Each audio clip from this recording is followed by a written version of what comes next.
ድሮናትን ሚሳኤላትን ኤርትራም ከቢድ መጠንቀቕታም ለማዓንቲ ካብ ዓለም ለኸ ማዕከን ዜና ሓደ ሸሊኹ ወፂኡ ዝተባሃለ ዜና ከም ዘርድኦም ኢትዮጵያ ንኣስመራ ከም ጋዛ ናይ ምግባር ተኽእሎ ከም ዘለዋም ዘቃልዐ ጸብጻብ ወፂኡሎም እዚ ዘኢኮኖሚስት ዝተባሃለ ዓብይ መጽሔት ስርዓት ኢሳያስ ኣብ ታሪኹ ተራእዩ ዘይፈልጥ ሓደጋ ህልውና ኣጋጢምዎ ኣሎ ክብል ኣፍሊጦሎም ዚና ኣስመራ ናብ ጋዛ ክቕይርዋ ይኽእል እዩ ዝብል ትንታነም ድሕሪት እትጓዓዝ ዘላ ሃገር ስእሊ ኤርትራም ዝተፈላለዩ ሓደጋታት ካብ ስልጣን ሙራድ ክሳብ ምጥቕላል ዝብሉ ዝርዝር ሓበሬታ ወፂኡሎ ናትና ፎረም ረኺባት ተላ ክነስማዕኩም ኢና ጉዳይ ዓሰብን ቀይሕ ባሕርን እውን ምክልኻል ሰራዊት ኢትዮጵያ ኢዱ እእትየሎ እዚ ወጥሪ ዝውን ሕዚ ብዝርዝር ክነስማዕኩም ኢና ዝረኸብናዮ ዜና ኣሎ ካብ 4 ኪሎ ኣዲስ አበባ ካብ ትግራይ ድማ ዝወፀ መግለጽ ኣሎ ካብ ከተማ መቐለም ሕዚ ኣማሲዩ ዝወፀ መግለጽ እንታይ ይብል ክትሰምዕዎኹም ጻንሒትኩም ምስናትና ፎረም ክቕጽል ከሎ እዚ ቀጽልኩም እትሰምዕዎ ዜናም ባንክ ንግዲ ኢትዮጵያን እትጥቀሙ ኣዝዩ ወሳኒ ሓበሬታ እዩ ንግዲ ባንክን እትጥቀሙ ቤተሰብ ቻናልና ወሳኒ ሓበሬታ ሒዝና ኣለና ዝውን ናባኹም ክነብል ኢና ክትሰምዕዎኹም ሰላም ጥዕና ሃበልና ክቡራት ሰማዕቲ ተመልከትን ናትና ፎረም እዚ ናትና ፎረም ድምፂ ኩሉ እዩ ላይክ ጌርኩም ክጅምሩ ሼር ሳብስክራይብ ብምግባር ቤተሰብ ክትኾኑ ኢና ንዕድመኩም ዝርዝር ዜናታት ከም ስዕብ ናባኹም ክነቕርብ ኢና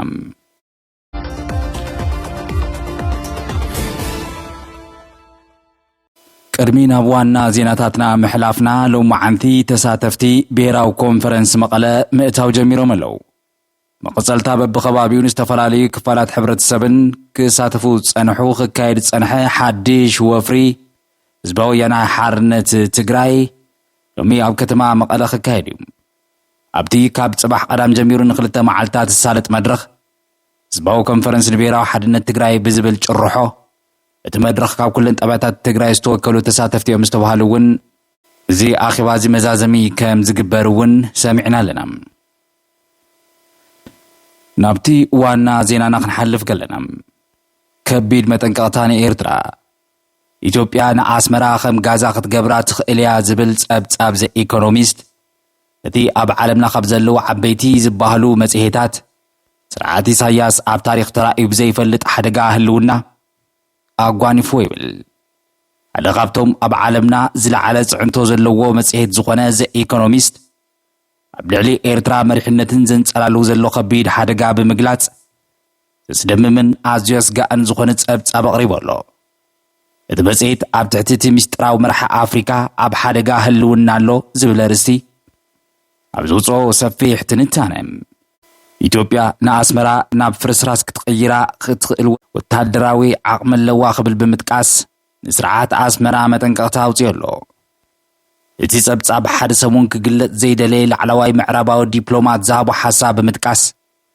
እቲ ህልው ኩነታት ካብ ዘስካሕክሕ መልክዕ ገሊጽዎ ኣሎ እቲ ዲፕሎማት ከም ዝበሎ እንድሕር ዳኣ ኮይኑ ኢትዮጵያ ብዘለዋ ወታደራዊ ዓቕሚ እንተደልያ ንኣስመራ ናብ ጋዛ ክትቐይራ ተኽእለሎ ይብል እዚ ሓሳብ እዚ ኢትዮጵያ ዝኣከበቶም ዘመናውያን ተዋጋእቲ ጀታት ሚሳኤላት ሰብ ኣልቦ ነፈርቲ ድሮናት ኣብ ግምት ዘእተወ ምዃኑ እውን እቲ ጸብጻብ ይገልጽ እዚ መጠንቀቕታ ዝመጸ ቀዳማይ ሚኒስትር ኣብይ ኣሕመድ ሃገሩ ናብ ወደብ ቀይሕ ባሕሪ መእተው ክትረክብ ከም እትደሊ ብግልፂ ድሕሪ ምዝራብ እዩ እዚ ድማ ንብዙሓት ጸላእቲ ኢሳያስ እቲ ስርዓት ካብ ዝኾነ እዋን ላዕሊ ድኹም ኮይኑ ከም ዘሎ ንክንግዘቡን ኣጋጣሚ ፈጢሩሎም ከም ዘሎ እውን እቲ መጽሔት ሓቢሩ ኣሎ ዘኢኮኖሚስት ንኤርትራ ንድሕሪት እትጓዓዝ ሃገር ክብል ይጽዋዕ ንኣስመራ ከም ኣብነት ብምውሳድ እውን ነበርታ ብኣረግቶ ተመኻይን ፊያት 500 በቲ ዝሃመመ ናይ ኣርት ዲኮ ቅድሚ ሲኒማታት ጥንታዊ ህንጻታት ተኸቢቦም ይነብሩ ይብል ጸብጻብ ዘኢኮኖሚስት እዚኦም ኩሎም ኣብ ግዜ ምምሕዳር ጣልያን ዝተሰርሑ ምዃኖም ብምዝኽኻር እቲ ስርዓት ኣብ ልምዓት ዘለዎ ድኽመት እውን ነጺሩ ኣሎ ፕሬዚደንት ኢሳያስ አፈወርቂ ንልምዓት ሃገሩ ዝባኑ ዝሃበ ሰዓቱ ንድሕሪት ዝዝውር መራሒ ይመስል ክብል እውን ብትሪ ነቅፍ ኣብዚ ትንታነ ዘኢኮኖሚስት ከም መረጋገፂ ድማ ውድብ ሕብራት ሃገራት ነቲ ኣብ ኤርትራ ዘሎ ወታደራዊ ምልመላ ምስ ጭካነ ዝመልኦ ባርነት ኣመሳሲልዎ ኣሎ። በዚ ምኽንያት ድማ ሓደ ሲሶ ካብ ህዝቢ ኤርትራ ሃገሩ ራሕሪሑ ከም ዝተሰደደ ይዘኻኸር። እዚ ኩነታት ብዝተዓፀው ድንኳናት ዝበርሱ ግራውትን ዝግለጹ ምዃኑ እውን እቲ ጸብጻብ ረዲዩ ኣሎ። እዚ ዜና እዚ ወሲኹ ጸላእቲ ስርዓት ኢሳያስ ቀንዲ ዕላምኦም ነቲ መራሒ ካብ ስልጣን ምውራድ እዩ። ካብዚ ሓሊፉ ገሊኦም ወገናት ንኤርትራ ከም ብሓድሽ ናብ ኢትዮጵያ ናይ ምጥቕላል ዕላማ ክህልዎም ከም ዝኽእል እቲ መጽሔት ግምት ተቐሚጡ ኣሎ። እዚ ኩሉ ጸቕጢ ስርዓት ኢሳያስ ከመይ ኢሉ ክቕጽል ይኽእል ዝብል ሕቶ ብምልዓል እቲ ጸብጻብ እቲ ስርዓት ካብ ግብፅን ሱዳንን ዝኣመሰላ ሃገራት ካብ ህወሓትን ዝተረፉ ሓይልታት ደገፍ ክረኽቡ ከም ዝኽእሉ እውን ይገልጽ። ይኹን እምበር እዚ ደገፍ እዚ ነቲ ካብ ኢትዮጵያ ዝመጽእ ዘሎ ሓያል ጸቕጢ ክጻወር ከም ዘይኽእል እቲ መጽሔት ተንቲኑ ኣሎ። ብሓፈሻ እዚ ትንታነ ዓለም ለኸ መጽሔት ዘ ኢኮኖሚስት ንኤርትራ ኣብ ኣዝዩ ፈታኒ መድረኽ ከም እትርከብን እቲ ካብ ኢትዮጵያ ዝመጽእ ዘሎ ወታደራውን ፖለቲካውን ጸቕጢ ንህልውና እቲ ስርዓት ኣብ ሕቶ ምልክት ተእትይዎ ከም ዘሎ ብምርዳእ ንኹሉ ወገን መጠንቀቕታ ዝህብ ይመስል።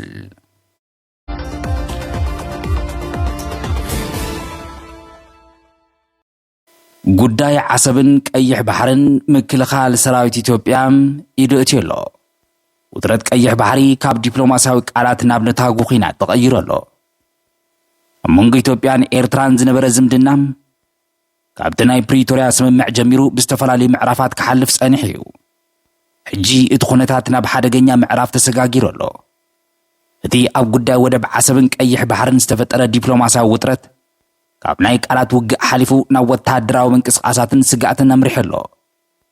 እዚ ጉዳይ እዚ ኣብ መድረኽ ሓፈሻዊ ጉባኤ ውድብ ሕቡራት ሃገራት ክሳብ ምልዓል ርእሲ ኮይኑ ክወፅእ እውን በፂሑ ኣሎ።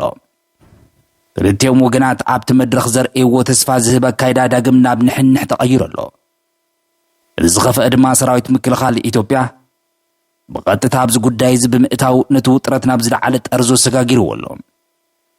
እቲ ዲፕሎማስያዊ ጸወታ ሻጥር ኣብ መድረኽ ውድብ ሕቡራት ሃገራት እቲ ኣብ ኒውዮርክ ዝተኻየደ መበል 80 ሓፈሻዊ ጉባኤ ውድብ ሕቡራት ሃገራት ተወከልቲ ኢትዮጵያን ኤርትራን ኣብ ጉዳይ ዓሰብ ቀይሕ ባሕሪ ንምርድዳእ ድልዋት ምዃኖም ዘመላኽት መርገጽ ሒዞም ነይሮም።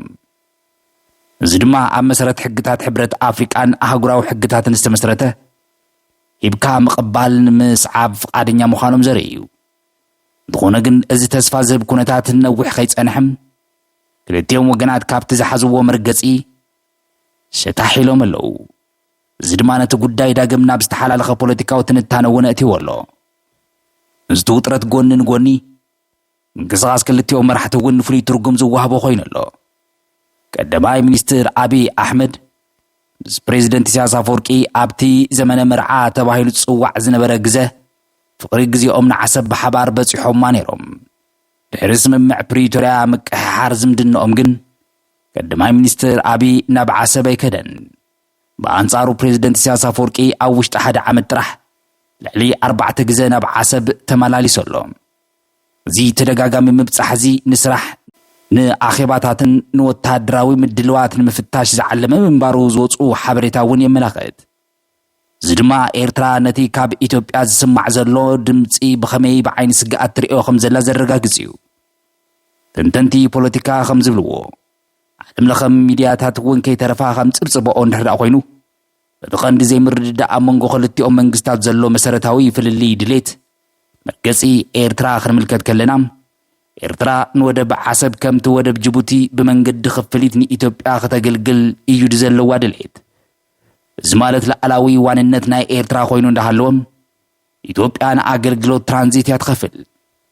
መርገጺ ኢትዮጵያ ድማ ካብ ኪራይ ሓሊፉ ብመስርሕ ሂብካ ምቕባል ቀጥታዊ ዋንነት ወደብ ክህልዋ ትደሊ።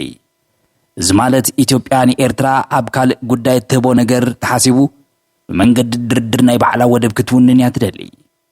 እዚ መሰረታዊ ኣፈላላይ እዚ ነቲ ናይ ቃላት ውግእ ኣብ መንጎ ሰበስልጣን ኣስመራን 4 ኪሎን ዝያዳ ከም ዝኸርር ገይርዎ ኣሎ። ኤርትራ ንናጽነተይ ዝጻረር እዩ ክትብል ከላ ኢትዮጵያ ድማ ንህልውና ኣገዳሲ ዝብል መርገጺ ሒዛ ትንቀሳቐስ ኣላ። ክሳብ ቀረባ እዋን ጉዳይ ቀይሕ ባሕሪ ብቀዳማይ ሚኒስትር ኣብይን ካልኦት ላዕለዎት ሰበስልጣንን ይዝለዓል ነይሩ። ሕጂ ግን ብትካላዊ መልክዕ ሰራዊት ምክልኻል ኢትዮጵያ ቀጥታዊ ዝኾነ መልእኽቲ ተመሓላሊፈሎም። ኣብዚ ጉዳይ ዓሰብን ቀይሕ ባሕርን እውን ምክልኻል ሰራዊት ኢትዮጵያ ኣንፈት ተዋሂብዎ ኢዱ ከም ዘእተውን ሎማዓንቲ ተሰሚዑ ኣሎ። ኣብ ወግዓዊ ገጽ ፌስቡክ እቲ ሰራዊት ተዘርጊሑ ዝነበረ መልእኽቲ ነቲ ውጥረት እውን ናብ ሓድሽ ምዕራፍ የሰጋጊርዎ። እቲ መልእኽቲ ንሕና ፈቲና እንሞተላ ኢትዮጵያ ጽቡቕ ጌርና ንፈልጣ ኢና፣ ጉዳይ ቀይሕ ባሕሪ ወደብ ዓሰብ ንልዕሊ 30 ዓመታት ዝኣክል ቃንዛ ኢትዮጵያ ኮይኑ ንዓብዪ ሃገርነት ክብራን ኣትሒትዎ ነዚ ጉዳይ እዚ ብዝኾነ መለክዒ ትኽክል ኣይኮነን ኢልካ ምቕልማድ ተግባር ባንዳነት ይኽብል ምጥቅዑ ዝዝከር እዩ። እዚ መልእኽቲ እዚ ነቲ ኣብ ህዳሴ ግድብ ዝተረኣየ ዓወት ከም ኣብነት ብምጥቃስ ጉዳይ ቀይሕ ባሕሪ እውን ሓቂ ከም ዝኸውን ብትብዓት ይገልጽ። እዚ ናይ ሰራዊት ምክልኻል ኢትዮጵያ ናይ ፌስቡክ ወይ እውን ሜታ ገጽ እዚ ዝኸረረ ናይ ቃላት ውግእ ናብ ወታደራዊ ምድላቱ ነምርሕ ኣሎ። ኢትዮጵያ ንልዕሊ 66 ላዕለዎት መኮንናት ወታደራዊ ማዕረግ ምዕባይ ምሃባ ምዚ ተታሒዙ ኣሎ። ብርጋዴር ጀነራል ጌትነት ኣዳነ ሰራዊትና ንዝመጽእ ዝኾነ ይኹን ዓይነት ፈተና ድሉው ክኸውን ኣለዎ ክብሉ ምግላጾም ነቲ ስግኣት እውን የጋዲድዎ። ኤርትራ ብወገና ነዚ ኩሉ ምንቅስቓስ ከም ምልክት ወራር ወሲዳ ትኸስስ፣ ኢትዮጵያ ወራር ምፍጻም ተዓጢቓላ ዝብል ወቐሳ እውን ተቐርብ። ብተወሳኺ ገለ ተንተንቲ መንግስቲ ኤርትራ ምስቶም ኣብ ውሽጢ ኢትዮጵያ ዝንቀሳቐሱ ዕጡቓት ፋኖን ሕወሓትን ብምውህሃድ መንግስቲ ኣብይ ንምድኻም ይሰርሕ ኣሎ ክብል እውን ይገልጽ። ጉዳይ ግብፂ እውን ካብዚ ፖለቲካዊ ፆታ ወፃኢ ኣይኮነን። እዚ ድማ ነቲ ዞባዊ ውጥረት እውን ዝያዳ ዘጋድድ እዩ። እቲ ኣብ መንጎ ኢትዮጵያን ኤርትራን ዘለዎ ኩነታት ኣብ መስቀለኛ መንገዲ ኣሎ። ብዙሓት ተንተንትን ክልቲአን ሃገራት ናብ ኩናት ከምርሓ ከም ዝኽእላ ስግኣቶም ይገልጹ። ገለ ወገናት ኣብ ኢትዮጵያ እዚ እዋን ናይ ዘይኮነን ክብሉ ከለዉ፣ ካልኦት ድማ እዚ ጉዳይ እዚ ዝያዳ ክጸንሕ የብሉን ዝብል መርገፂ የንጸባርቑ። መንግስቲ ኢትዮጵያ ብሰላማዊ መንገዲ ክብል እንተገለጸ እኳ እቲ ኣብ መሬት ዝረአ ዘሎ ወታደራዊ ምድለዋት ምጎያት ዝስማዕ ዘሎ ናይ ቃላት ምውርዋር እቲ ዞባ ናብ ዘይተደለየ ጎንፂ ከየምርሕ ስግኣት ፈጢሩ ኣሎ።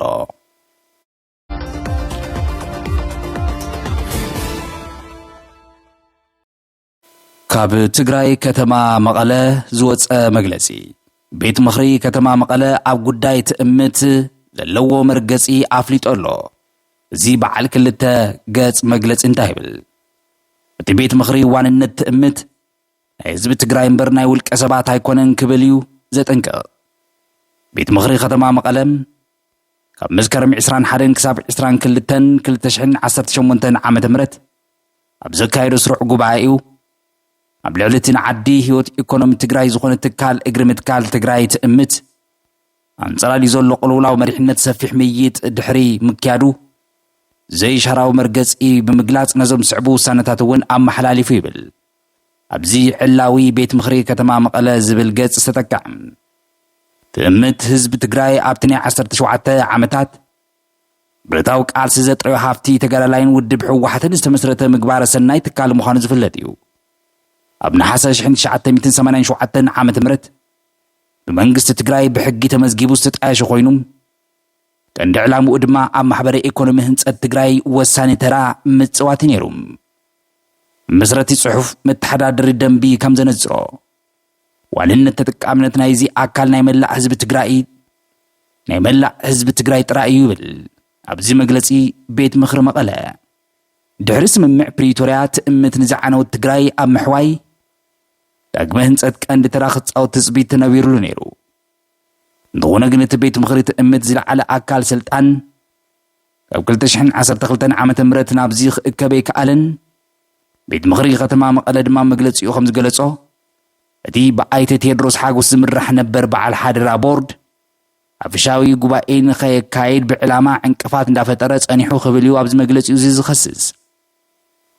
እዚ ድማ ንትካል ኣብ ቅልውላው ከም ዘእቶ ገይርዎ።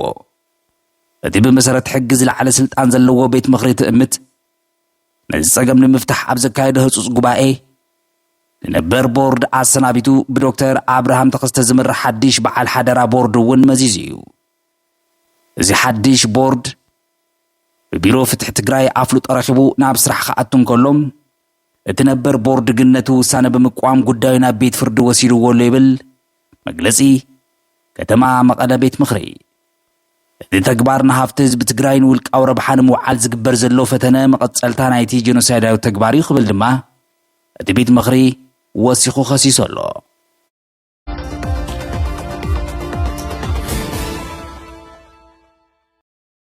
መወዳእታ ንግዲ ባንኪ ንእትጥቀሙ ወሳኒ ሓበሬታ።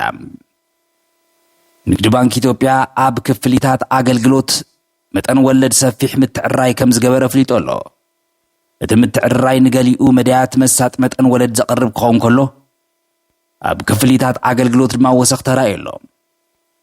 እቲ ዝዓበየ ትካል ፋይናንስ እቲ ሃገር ዝኾነ ንግዲ ባንኪ ኢትዮጵያ ንተጠቃምነት ዓማዊልን ንዘላቒ ስራሕታቱን ኣብ ሚዛን ንምእታው ዝዓለመ ሰፊሕ ምትዕርራይ ኣብ ናይ ውሽጢ ዓድን ዓለም ለኽን ክፍሊታት ባንኪ ከምኡውን ኣብ መጠን ወለድ ዘቐመጦ ገንዘብ ከም ዘፍለጠ ተጸብጺቡ ኣሎ። እዚ ሓድሽ ምትዕርራይ ንተጠቀምቲ ባንኪ ዝተፈላለየ ጽልዋ እውን ፈጢሩ ኣሎ። ንግዲ ባንኪ ኢትዮጵያ ኣብ ናይ ቁጠባ ሒሳባት ዝህቦ መጠን ወለድ መሳጢ ብምግባር ቀጺሉ ኣሎ። በዚ መሰረት እዚ ሒሳብ ቁጠባ ደቂ ኣንስትዮን መንእስያት ትምህርቲ 7.12 ሚእታዊ መጠን ወለድ ገይሩዎ ኣሎ። ሒሳብ ቁጠባ በዓላትን መርዓን ድማ ከምቲ ዝነበሮ ብ7.5 ሚእታዊ ዝለዓለ መጠን ወለድ ብምሃብ ይቕጽል። ሒሳብ ቁጠባ ጋሻ ካብ 500,000 ብር ንላዕሊ ንዘለዎም ዓበይቲ ገንዘብ ዘቐምጡ እቲ ባንኪ መጠን ወለድ ናብ 8 ሚእታዊ ክበቢልዎ ኣሎ። እዚ ስጉምቲ ዓበይቲ ገንዘብ ዘቐምጡ ናብ ባንኪ ንምስሓብ ዝዓለመ እውን ተባሂሉ። ሒሳብ ቁጠባ ሲቢኢ ሓዋላ እውን እዚ ሒሳብ ብፍላይ መልክዑ 14 ሚእታዊ ዝበፅሕ መጠን ወለድ ብምሃብ ይቕጽል ኣሎ። እዚ ድማ ኣብ ኢትዮጵያ ካብ ዘለዉ ፍርያታት ቁጠባ ሓደ ካብቶም ዝለዓሉ ተወዳዳሪን ይገብሮ። ኣብ ጨንፈር ዝወሃቡ ኣገልግሎት ዝተመሓየሹ ክፍሊታት ኣገልግሎት ውሽጢ ዓዲ ካልኦት መስርሕታት እውን ኢንተርኔት ባንኪንግ ዝተመልከተ እውን ከም ዝቐያየሮ እቲ ባንኪ ፍሊጡ ኣሎ። ክሳብ 1,000 ብር ምውፃእ ብነፃ ክኸውን ከሎ ካብኡን ላዕሊ ዝኾነ መጠን ገንዘብ ግን ካብ 5 ብር ምስ ቫት 5 ብር ምስ 75 ሳንቲም ክሳብ 50 ብር ድማ ምስ ቫት 57.5 ዝበፅሕ ክፍሊት ክህልዎ እዩ። ቼክ ቡክ ድማ ውልቃዊ ተጠቀምቲ 25 ገጻት ዘለዎ ቼክ 86.25 ብር ክኸፍሉ ከለዉ ን100 ገጽ ዘለዎ ቼክ ድማ 385.25 ብር ክኸፍሉ እዮም። ኣብ ምዝውዋር ገንዘብ ኣብ ውሽጢ ሲቢኢ ዝተመልከተ ኣብ ዘውፅኦ መምርሒ ክሳብ 10,000 ብር ንምዝውዋር 5 ብር ምስ ቫት ክኾን ከሎ 5.75 ክኸውን ከሎ ካብ 100,000 ብር ንላዕሊ ንዝግበር ምዝውዋር ድማ 11.5 ብር ቋሚ ክፍሊት ምስ ተወሰኸ 5 ብር ነፍሲ ወከፍ 100,000 ብር ክኸውን እዩ ኣሎ። ካብ ባንኪ ናብ ባንኪ ንምዝውዋር ነፍሲ ወከፍ 115 ብር ምስ ተወሰኸ ክፍሊት ሃገራዊ ባንክ ክኸውን እዩ። ትእዛዝ ክፍሊት ሲፒኦ ድማ ወነንቲ ሒሳብ 115 ብር ክኸፍሉ ከለዉ ወነንቲ ሒሳብ ዘይኮኑ ግን ካብ 345 ብር ዝጅምር ዝለዓለ ክፍሊት ክህልዎ እዩ። እቲ ባንኪ ናብ ዲጂታል ኣገልግሎት ንምዝውዋር ይደፍእ እኳ እንተሃለወ ኣብ ገለ ካብዞም ኣገልግሎት ግን ወሰኽ ክፍሊት ገይሩ ኣሎ። ሞባይል ባንኪንግ ንዝጥቀሙ ንእሽቶ ናይ ምቅያር ወይ እውን ገንዘብ ዝለኣኹ ክሳብ 1,000 ብር ንዝልእኹ 50 ሳንቲም ክቆርፅ ከሎ ካብ 300,000 ብር ንላዕሊ ንዝግበር ምዝውዋር ድማ ክሳብ 20 ብር ክበፅሕ እዩ። ናብ ካልኦት ባንክታት ብምዝውዋር ድማ 57 ብር ምስ ተወሳኺ ክፍሊት ከኽፍል እዩ። ካብ ዋሌት ናብ ዋሌት እትገብሩ ምዝውዋር ድማ ናብ ሲቢኢ ብር ብምዝውዋር ብነፃ ክኸውነልኩም እዩ ይብል እሞ ናብ ቴሌብር ወይ ካልኦት ዋሌታት ምዝውዋር ግን ክሳብ 10,000 ብር 11.50 ብር ካብኡን ላዕሊ ድማ 17 ብር ክፍሊት ክህልዎ እዩ። ንነፍሲ ወከፍ ምልውዋጥ ገንዘብ 0.35 ሚእታዊ ምስ ተወሳኺ ቫት ምውፃእ ገንዘብ ካብ ኤቲኤም ገይርዎ ኣሎ። እዚ ባንኪ እዚ እቲ ምምዕራይ ክፍሊት ዝመፀም ፍሉይ ድማ ንግዲ ባንኪ ኢትዮጵያ ኣብ ዝሓለፈ እዋን ዝወሰኖ 50 ብር ናይ መንጎ ባንክታት ምዝውዋር ክፍሊት ብህዝቢ ብዙሕ ነቐፌታ ድሕሪ ምቕራብ እዩ። ብዙሓት ዓማዊል እቲ ክፍሊት ብፍሉይ ንእሽቶ ምልውዋጥ ገንዘብ ንዝለዓለ እዩ ክብል ተቃውሞኦም ክገልጹ ጸኒሖም እዮም። ስለዚ እዚ ሓድሽ ምትዕርራይ ተቃውሞ ህዝቢ ግምት ውሽጢ ብምእታው ነቲ ባንኪ ዘላቒ ንምግባር ንዓማዊል ድማ ሚዛናዊ ኣገልግሎት ንምሃብ እዚ ምትዕርራይ ገይረዮ ክብል ፍለጡ ለይሉ ኣሎ። ባርከስ ክቡራት ሰማዕቲ ተመልከትቲ ናትና ፎረም لومي زحزنايوم أواناوي زرزر زيناتاتنا دحساس حبريتان فلي تنتانن زمسمعكم مسنيرم كم تلمود أبحل زيناتاتنا زلكم رئيتو صحافولنا ناتنا فرم تخطاتي لحدشتي زيناتات نباخم تبللا كاب تجراي إثيوبيان كاب زوبا قرن أفريقان كاب أهجور أفريقان عالم لخن حدشتي سبر زيناتات كي ترفو تقطعتلنا نباخم نبللنا زوم فيديو تاتي يمكن تسعنام كلنا المقال تفو من تانك بصحكم حنشاب نايدول ملكت كتناخو كم تطرينا للزغاغر سلام